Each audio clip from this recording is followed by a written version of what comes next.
Halo, saya Lover. Saya Leni Anita, Direktur Jenderal Industri Kecil, Menengah, dan Aneka Kementerian Perindustrian.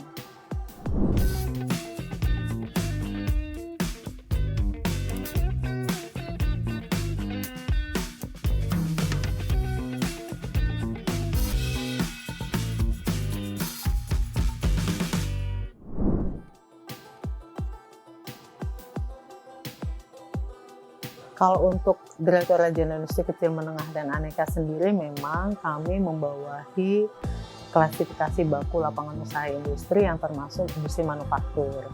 Nah, sementara kalau untuk industri kreatif yang ada di Kementerian Pariwisata dan Ekonomi Kreatif lebih kepada 17 sektor yang termasuk salah satunya mungkin ada fashion di sana, kemudian ada juga kuliner.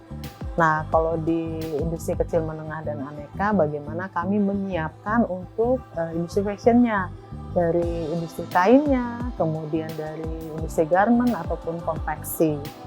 Nah, terkait dengan industri kuliner yang dikembangkan di Kementerian Pariwisata dan Ekonomi Kreatif, nah, Kementerian Perindustrian khususnya untuk industri kecil, menengah, dan aneka ini menyiapkan dari bumbu-bumbunya.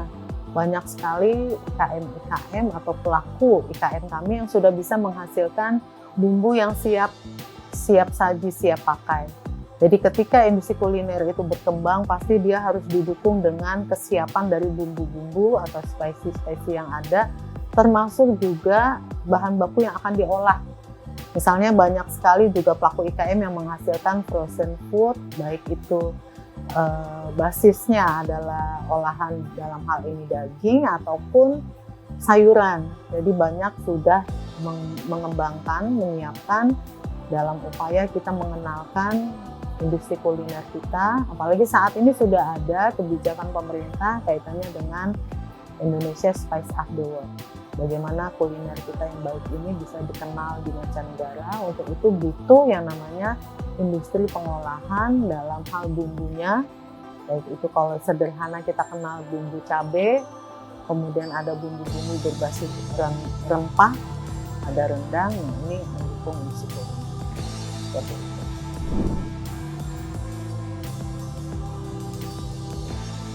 Jadi kalau di IKMA sendiri memang sesuai dengan amanah di Undang-Undang 3 tahun 2014 tentang perindustrian, kami ingin menjadikan industri kecil menengah ini ke 4 posisi. Yang pertama pasti berdaya saing, kedua dia bisa ekspor, kemudian ketiga mampu menjadi rantai pasok untuk industri besarnya ataupun faktor ekonomi lain, yang terakhir mampu menyerap tenaga kerja yang luas.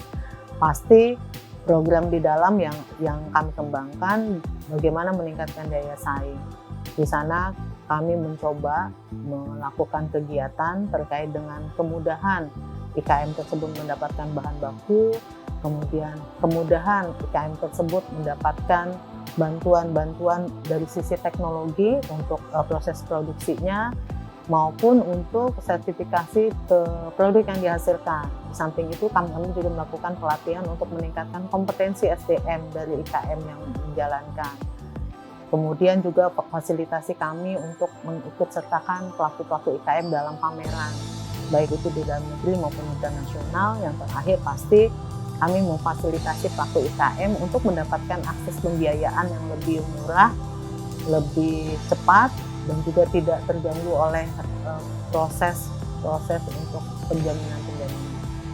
Nah, yang kedua pasti di sana kami ingin ketika sudah ada pelaku IKM yang ada, kita ingin menumbuhkan lagi pelaku-pelaku IKM lainnya dalam bentuk kegiatan penumbuhan wirausaha baru. Karena kita tahu potensi sumber daya alam di Indonesia banyak, kemudian kita juga punya bonus demografi, dalam hal ini kesempatan kerja banyak sekali, usia produktif berlimpah sampai dengan tahun 2030. Jadi kita ingin usia produktif ini justru dia mampu menciptakan kesempatan kerja bagi teman-temannya, dan minimal dia mampu menciptakan peluang kerja untuk dirinya sendiri supaya usia produktif ini mampu mengolah dan meningkatkan nilai tambah yang ada di negara.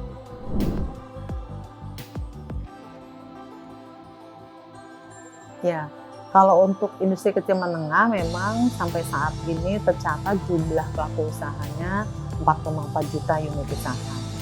Dan hampir memang kalau dibilang pelaku perempuan untuk UKM ini seperti apa? Apakah dominan? Jadi kalau dari nilai 4,4 juta tadi memang pelaku perempuan hanya 47%. Karena banyak sekali memang mungkin saja yang pemiliknya adalah tetap laki-laki bapaknya.